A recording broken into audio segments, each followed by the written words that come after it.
하상욱 시인의 짧은 시가 있습니다. 너무 짧아서 읽다가 바로 끝납니다. 한번 읽어드리겠습니다. 너인 줄 알았는데 너라면 좋았을걸. 끝입니다.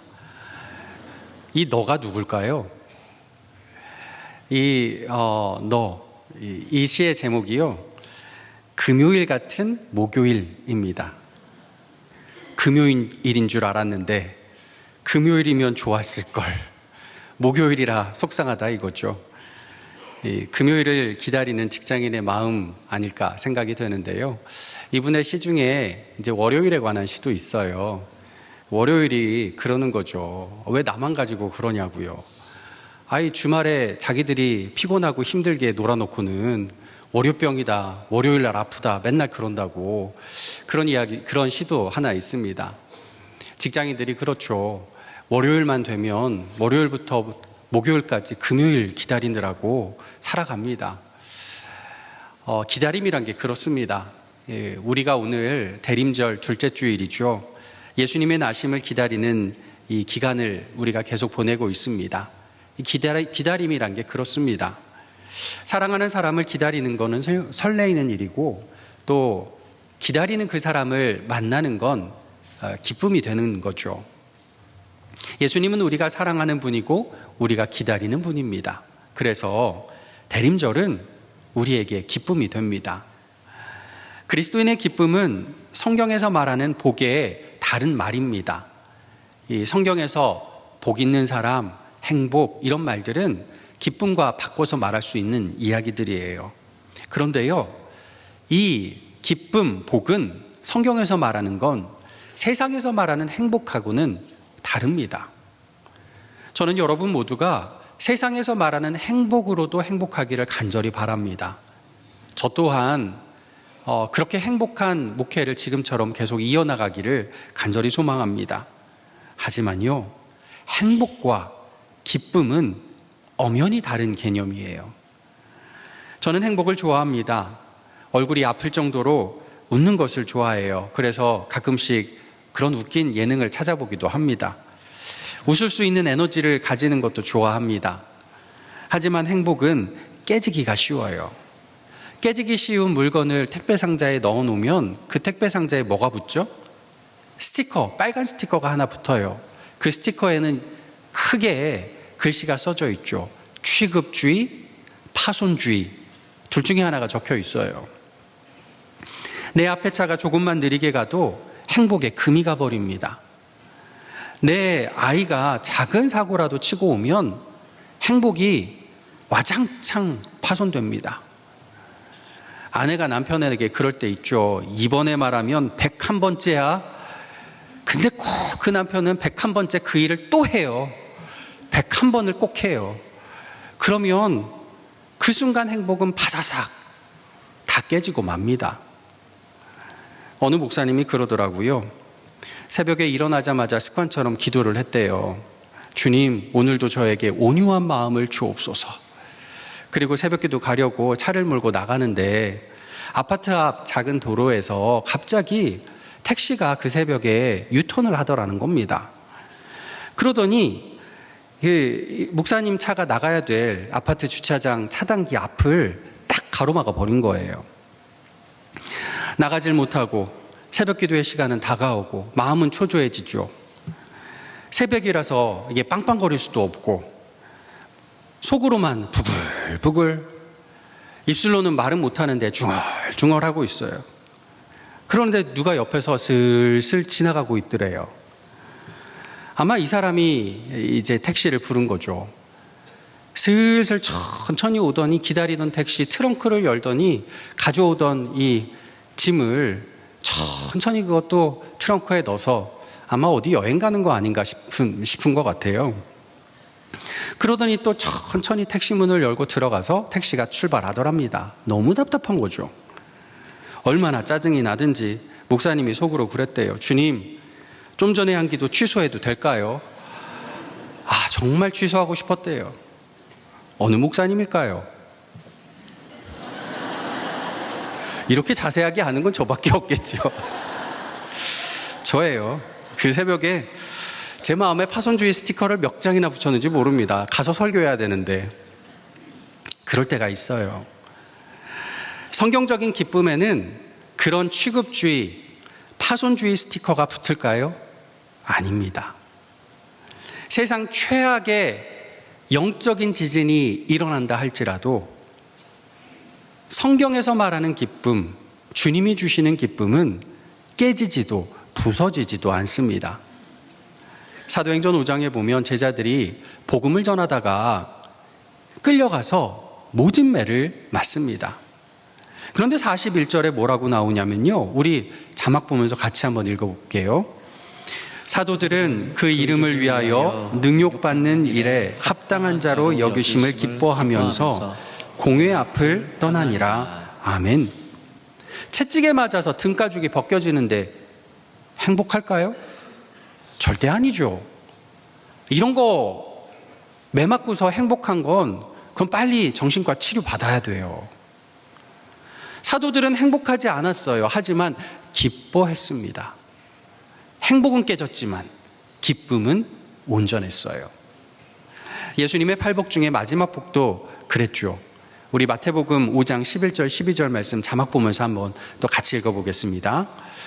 나로 말미암아 너희를 욕하고 박해하고 거짓으로 너희를 거슬러 모든 악한 말을 할 때에는 너희에게 복이 있나니 기뻐하고 즐거워하라. 하늘에서 너희의 상이 큼이라. 너희 전에 있던 선지자들도 이같이 박해하였느니라. 아멘. 여러분, 이거는 행복한 상황이 절대 아니에요. 그런데 주님은 이걸 뭐라고 불러요? 기쁨이라. 여러분 중에도 오래 행복하지 못한 상황을 지나온 분들 있으실 겁니다.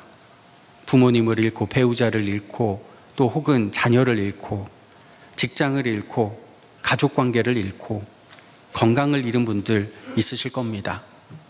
야구선수의 비유를 하자면 내가 그렇게 열심히 노력했는데 이번 시즌 내내 벤치에만 앉아 있다가 처음으로 대타로 타석에 불림을 받았어요. 그럼 뭐 해야 되죠? 정말 멋지게 홈런 한 방 쳐서 내 존재감을 드러내야 하는데 헛스윙 삼진 아웃 당하면 그 마음이 어떨까요? 올해가 딱 그렇게 느껴지는 분이 있을지도 몰라요. 그 정도는 아니라도요, 누구나 다 지난 몇 년을 생각해 보면 거친 삶에 일이 쓸리고 저리 찢긴 마음의 부위들이 있을 겁니다. 그렇기에 우리에게는 기쁨의 좋은 소식이 꼭 필요합니다. 파손주의 행복이 아니고요, 파손 불가 기쁨이 꼭 필요합니다. 그 기쁨의 좋은 소식은 예수님이 우리에게 오셨다는 소식이죠. 이 복음의 예언이 오늘 본문의 말씀이고요. 그래서 오늘 본문 말씀은 대림절에 꼭 읽어야 되는 말씀 중에 하나예요. 1절 말씀 우리 다시 한번 읽어보겠습니다. 전에 고통받던 자들에게는 흑암이 없으리로다. 옛적에는 여호와께서 스불론 땅과 납달리 땅이 멸시를 당하게 하셨더니 후에는 해변길과 요단 저쪽 이방의 갈릴리를 영화롭게 하셨느니라. 아멘. 갈릴리는 멸시받는 땅이었어요. 얼마나 멸시를 받았냐면 예수님이 갈릴리 나사렛 출신이란 소문이 도니까 제일 먼저 나온 이야기가 뭐였죠? 나사렛에서 무슨 선한 것이 나오겠냐? 엄청나게 멸시하고 무시하는 거예요. 그만큼 갈릴리는 멸시의 땅이었어요. 또 갈릴리는 국경 지역이어서 침략군들이 쳐들어올 때 제일 먼저 약탈당하던 땅이었어요. 멸시받던 땅, 전쟁으로 불타서 흑암처럼 까매진 땅, 그 땅을 향해서 이사야 선지자가 외칩니다. 바로 이 땅에 메시아 예수님이 오실 것인데 그때가 되면 흑암이 없으리로다. 근데 이 말은요, 예수님 오시기 전에는 흑암이 있었다는 거죠. 성경의 기쁨과 세상 행복이 다른 점은 이 소망을 어디에 두느냐는 거예요. 멸시와 흑암의 무게를 감당할 수 없는 것에 소망을 두면 잠깐은 행복할 수 있을지 모르지만 너무나 무거운 멸시와 흑암이 찾아오는 순간 바사삭 파손되어 버립니다. 파손불가 기쁨은 경험할 수가 없어요. 배우자나 자녀, 직장이나 사업 성공이 내 인생의 소망이 되고 나면 인생에서 누리는 그 행복에는 파손주의 스티커가 딱 붙어 있어요. 우리의 평생 중에 한 번 이상은요, 그런 소망에 대한 무거운 멸시와 흑암이 짓누르는 순간이 반드시 찾아오게 되어 있습니다. 그때는 그 무게에 눌려서 행복이 와장창 깨져버리게 되죠. 반면에 우리 소망을 예수님께 두면 달라집니다. 예수님은 세상의 모든 죄를 짊어지신 분이세요. 세상의 모든 멸시와 흑암을 십자가에 다 못 박으신 분입니다. 그러니 예수님은요, 우리가 감당해야 될 멸시와 흑암 기꺼이 대신 감당해 주시고 그 무게를 짊어져 주시는 줄 믿습니다. 그 예수님께 소망을 두면 파손 불가 기쁨이 우리 안에서 샘솟게 될 줄 믿습니다. 저는 오늘 이사야 9장 말씀을 참 좋아합니다. 이유가 있어요. 이사야는 지금 우리가 휘말려 있는 우주전쟁에 관한 이야기를 오늘 본문 포함한 말씀에서 하고 있어요. 이 말씀을 읽으면서 저는 영화 스타워즈가 항상 생각이 납니다. 예전에 스타워즈 영화를 참 좋아해서 몇 번이고 반복해서 본 적이 있었었는데요. 그 영화의 주인공 루크 스카이워커가 아주 유명한 장면이죠. 전투기를 몰고 그 수많은 적들과 화포를 이래저래 피해가면서 이 적의 중심부까지 날아가서 중심부를 파괴합니다. 그리고 역전승을 거두게 되죠. 짜릿한 승리를 거둡니다. 그런 멸시와 흑암의 화포가 난무하는 영적 전장의 중심부에 우리가 있다는 이야기예요. 우리가 그곳에서 복음의 전투기를 몰고 있다는 겁니다. 위험천만하지만 한 가지 확실한 사실은 무엇이냐? 이 전쟁은 예수님께서 이미 승리한 전쟁이란 것이에요. 예수님께서 이미 사단 마귀의 중심부를 파괴하셔서 완전 승리를 거둔 전쟁이라는 겁니다. 지금 우리에게 쏟아지는 멸시와 흑암은 전쟁의 잔재들이, 패전한 잔재들이 발악하고 있는 것이에요. 성탄절하면 우리는 보통 복음서의 말씀들, 복음서의 버전으로 이해를 합니다. 기쁘다 구주 오셨네, 기뻐하는 찬양 많이 하고 또 귀여운 아기 예수의 이야기들 많이 나눕니다. 하지만 요한계시록이 보여주는 성탄절의 분위기는 사뭇 다릅니다. 요한계시록 12장에 보면요, 성탄절의 이야기가 나오는데요, 하늘에 큰 이적이 보입니다. 한 여자가 아들 예수님을 낳는 이적이에요. 그때 하늘에 큰 전쟁이 있었고 하늘에서 별 3분의 1이 땅에 떨어집니다. 큰 용, 옛뱀, 곧 사탄 마귀가 예수님을 죽이려고 달려듭니다. 하지만 예수님은 십자가 죽음에서 부활하심으로 사탄 마귀를 완전히 패배시키고 내쫓으십니다. 그리하여 예수님을 믿는 모든 교회에게 기쁨이 충만하여요. 그런데 땅으로 내쫓긴 용이 교회를 박해합니다. 사탄은 자신의 시간이 얼마 남지 않은 것을 알기 때문이에요. 전쟁은 이겼지만 전쟁에 패전한 저 사탄의 잔재들이 전투를 벌이는 작은 전쟁들은 여전히 치열합니다. 그게 오늘 우리의 인생이라고 요한계시록 12장은 말씀해주고 있습니다.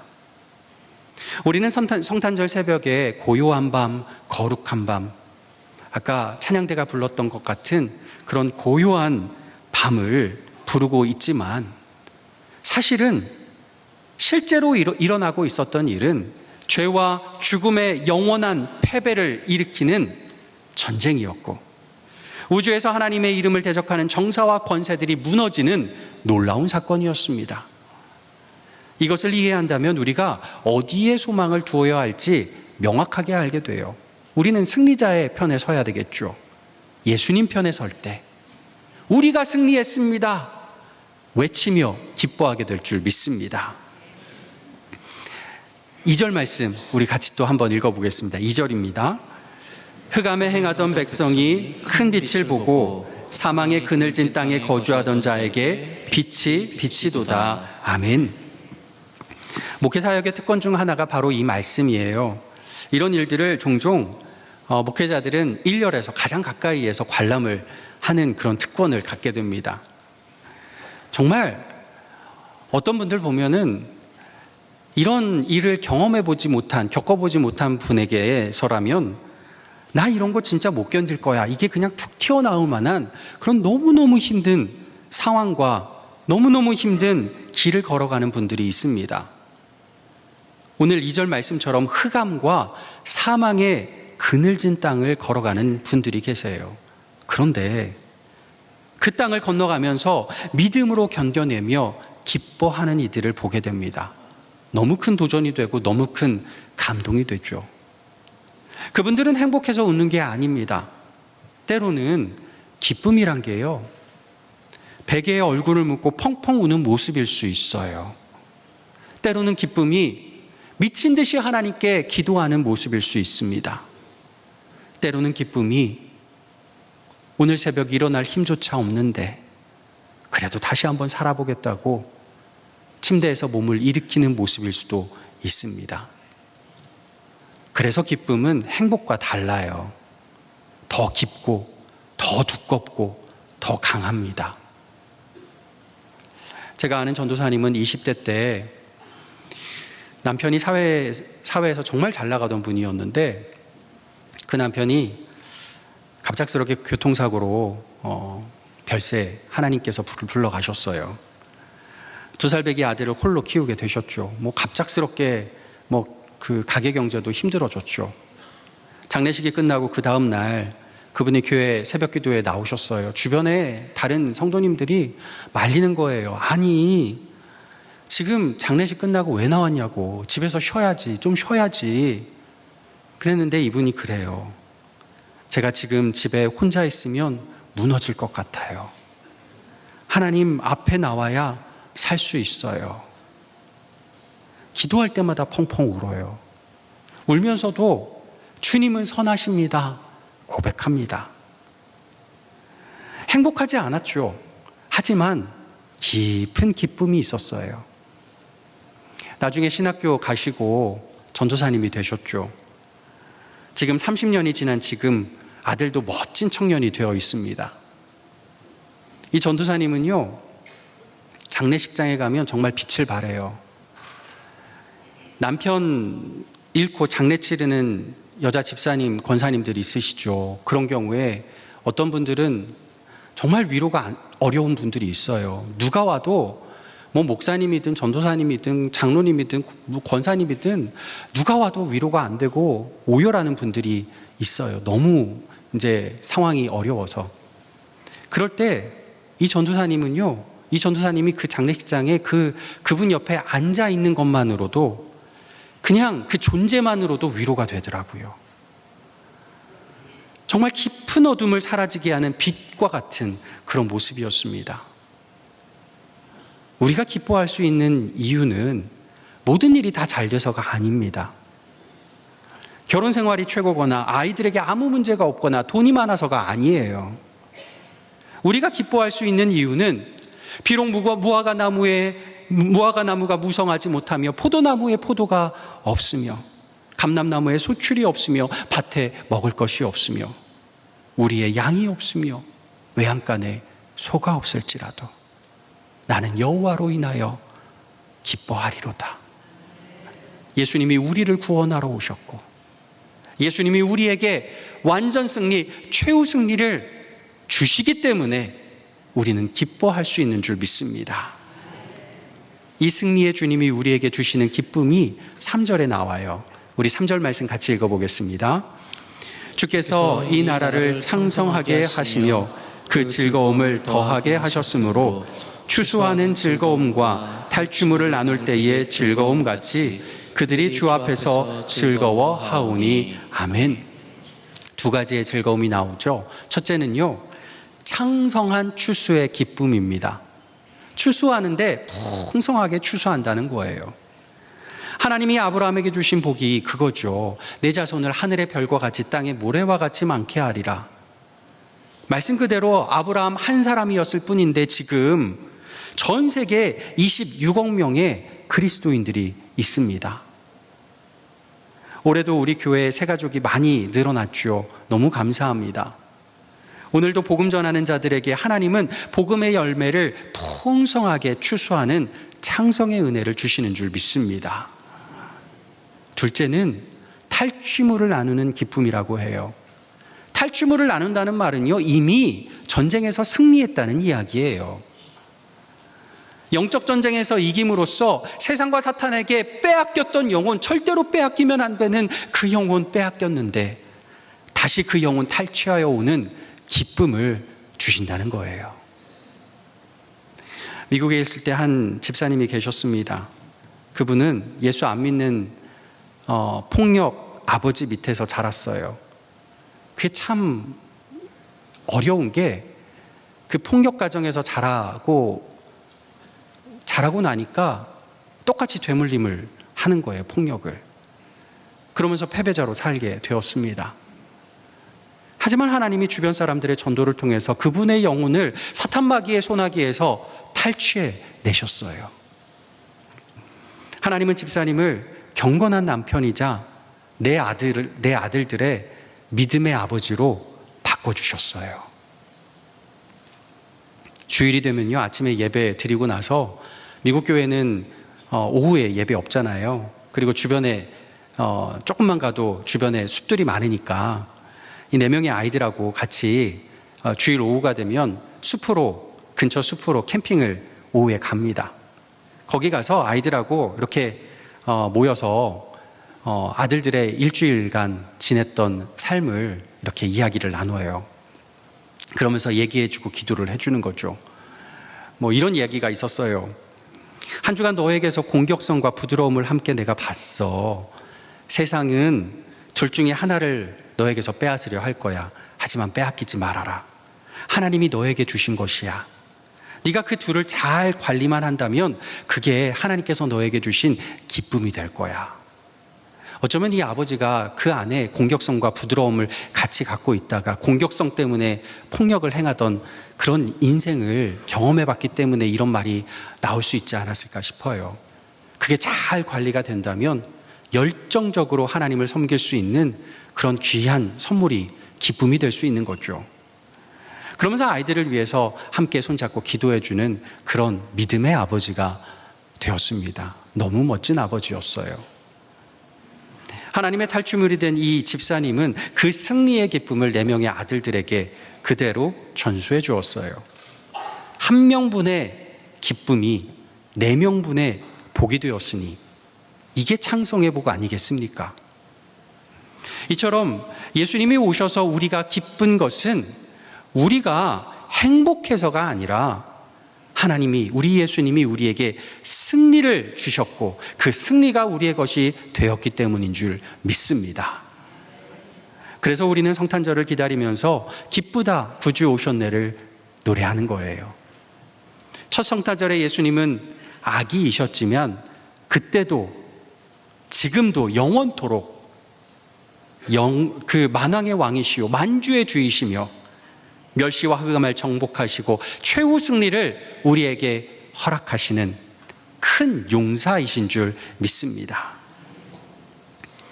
여러분 중에 어떤 분들은 올해가 이런 해가 또 있을까 싶을 정도로 너무너무 즐겁고 행복했던 한 해를 보낸 분들도 있으실 겁니다. 너무 감사한 일이죠. 하나님께 감사 찬양 마음껏 올려드리기를 바랍니다. 하지만 어떤 분들은 찬양할 힘조차 남아있지 않는 분이 있을지도 몰라요. 그래도 괜찮습니다. 주님 앞에서는요, 척할 필요 없어요. 텍사스 빌리지 교회의 맷 챈들러 목사님은 예전 이야기인데요. 본인 자녀들 어릴 때 예전에 병원에서 의사에게서 진단을 받는데 뇌종양 2년 시한부 판정을 받습니다. 그때를 회상하면서 목사님이 이런 고백을 해요. 저는 그때 행복하지 않았습니다.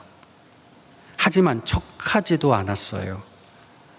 눈물 흘리던 밤에 치료실 바닥에서 하나님은 계속 저를 만나 주셨어요.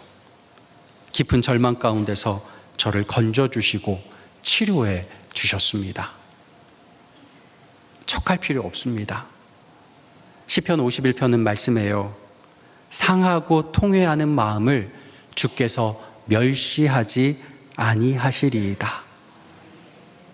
우리의 상하고 통회한 마음 주 앞에 나와서 척할 필요 없습니다. 아닌 척할 필요 없어요. 주님 다 아시고 멸시하지 않으시고 주님께서 품에 안아주실 줄 믿습니다. 그러니 이번 성탄절에 슬퍼도 괜찮습니다. 짓눌려도 괜찮습니다. 다만 우리 눈에 초점은 맞추셔야 해요. 우리를 위해 승리하신 예수님께 우리 눈에 초점을 맞추셔야 합니다. 그러면 주님이 우리에게 기쁨을 부어주시되 흑암, 멸시, 사망 그 어떤 것으로도 파손되지 않는 기쁨을 우리에게 부어주실 줄 믿습니다. 파손 불과 기쁨으로 승리하시는 대림절 또 성탄절 맞이하시는 저와 여러분 되시기를 예수님의 이름으로 간절히 축복합니다. 기도하겠습니다. 아버지 하나님,